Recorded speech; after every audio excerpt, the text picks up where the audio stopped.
You are listening to the Outlaw Podcast with me, your host, Andrea Hall. I am a certified equine gestalt coach, speaker, 3-time author, and lawyer. I help women lawyers who are miserable in their career, struggling with mental and emotional health issues, wanting to have fun in their lives, and struggling to be selfish. After fulfilling my dream of being a criminal defense attorney and opening my own law practice right out of law school, I thought I had it all. While at the height of my career, my 18-month-old puppy died, and I thought, what am I killing myself for? Sometime later, I was diagnosed with a brain tumor, and my world turned upside down. It was in that moment I realized something had to change. This podcast is about sharing my journey with you about what is possible in your life outside the legal profession, stopping the adulting and being able to play as a child, inspiring you to dream again. Let the journey begin. Hello, and welcome back to another episode of Outlaw. I'm your host, Andrea Hall. Is marriage really about being happy? As a little girl, I, like most little girls, dreamed of a fairy tale, right? I dreamed that a prince was going to come riding in on a horse and sweep me off my feet, and we would live happily ever after. My grandmother used to tell me that there was a lid for every kettle, and I just needed to keep looking until I found my lid. The hardest part was finding him, right? Well, come to find out, even though it took me 40 some years, that was really the easy part. For most people, the part of finding someone and marrying them and that they will be happily ever after is what people are searching for. Even though deep down inside, even though they're thinking they're going to be happy, they're looking for somebody who has status, money, some sort of safety and security, or maybe they even come from some sort of a tradition when it comes to marriage. The problem I see with the word happiness is that it is false, because mine, like a lot of other people's ideals, are not reality when it comes to happiness. Marriage is a journey of self-discovery and self-reflection, to say the least. The work of any marriage starts when you have the perfect person for you, and ultimately you still discover that you're still unfulfilled, fighting and dog-tired, and at your wits' end. Can you relate to any of that? I know that I can. And as a matter of fact, I've just recently had couple conversations with people who I thought were in great marriages, and they expressed to me that they too are having struggles, that they at one point in time wanted to leave and did in fact leave. Were sleeping on the couch at a friend's house because they were struggling in their relationship. I remember way back when I first met my husband. And I remember choosing my husband based on unconscious patterns from my past and who he reminded me of.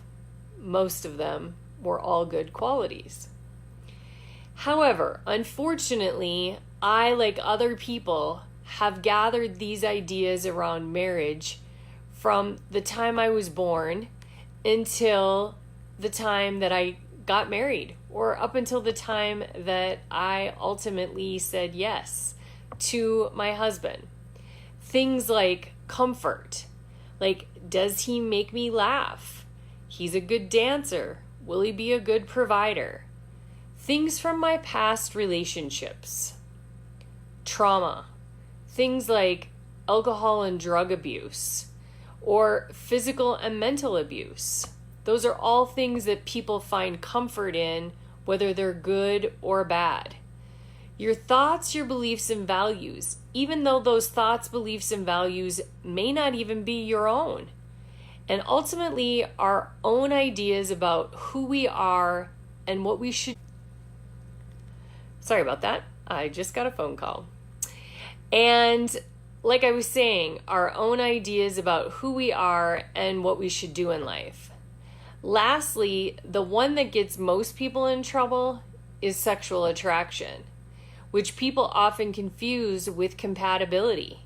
And it has nothing to do with the relationship and ultimately how happy we'll be. We want to settle down with people who most significantly mirror our strengths and our injuries. And we do that because it's familiar and ultimately assists in our own personal growth and journey. Marriage is not a fairy tale ending that I, of course, have seen in every Disney princess movie since the age of 5. Just think back. Beauty and the Beast, Sleeping Beauty, Cinderella, all of them have some sort of a prince that comes riding in on a horse and takes them off to Never Never Land, and they live happily ever after. I have learned marriage is a process to make me aware of who I am and help me grow as a person. I have said this in the courtroom as well as in past relationships. The failures teach me more than the wins or the successes ever have. There is huge growth and massive self-awareness from failure. My interactions, discussions, arguments with my husband show me who I am, how I respond, and how I'm acting. Let me tell you, there is no bigger spotlight on all 3 of these things than a relationship with somebody I have vowed to share my life with, who I am building a home, a business, and most importantly, a life partnership. I recently read an article from Brianna Wiest. She said, "Marriage gives us our walking partners, not our paths." Let me say that again. Marriage gives us our walking partners, not our paths. If I view my husband as a person I get to hang out with and have fun with, it will be easier to accept his shortcomings, and I will be less likely to be sent into a tailspin. Not saying that I still won't be sent into a tailspin, of course. I'm human, and I, of course, have 40 years of previous training and life experiences, all of which I mentioned up above, that mirror who I am at my core. If I can strip away the assumptions of who I think he should be or who I would like him to be, and get rid of the would'ves, the could'ves, and the should'ves, I get to discover who he is and who he has been all along. Marriage may not always make me happy, yet it has given me an opportunity for something better, something that is priceless. Unlike the criminal justice system, it's given me an opportunity to be free, to relax and let go, figure out, is the fight worth the punishment in the end, and how to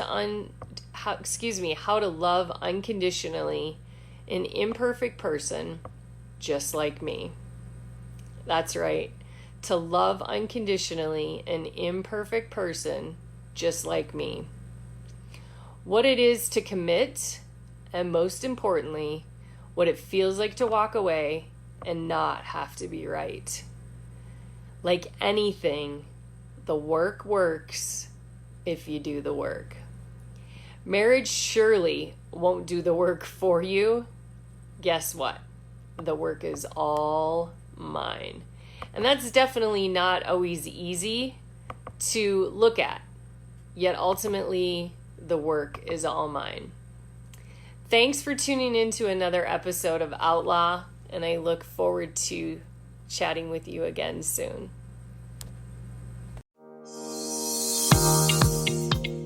Thanks for tuning in to another episode of Outlaw. There is life after litigation.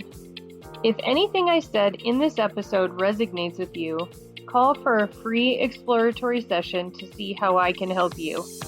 My horses will give you instantaneous feedback, unlike traditional talk therapy. You will shift your awareness into real time with the help of a horse. The horses are like lie detectors, flushing out limiting beliefs with a swish of their tail, a shift of their 1,200-pound body, or a simple unwillingness to move. Horses have a way of seeing into the window of our souls. Horses have been connected to humanity since the dawn of time. Their hearts can heal and mend our broken hearts. Simply standing in their presence can change our lives forever, putting the puzzle pieces back together and returning us to wholeness. Horses are restoring the parts of us that have been missing. You can call us at 970-682-4405 to set up your appointment today. Want to be inspired daily? See about our latest events or purchase a copy of my books? Go to our website at www.witherswhisper.com. That's www.witherswhisper.com, or you can follow us on any social media venue at Withers Whisper. Until the next episode, listen to the whispers.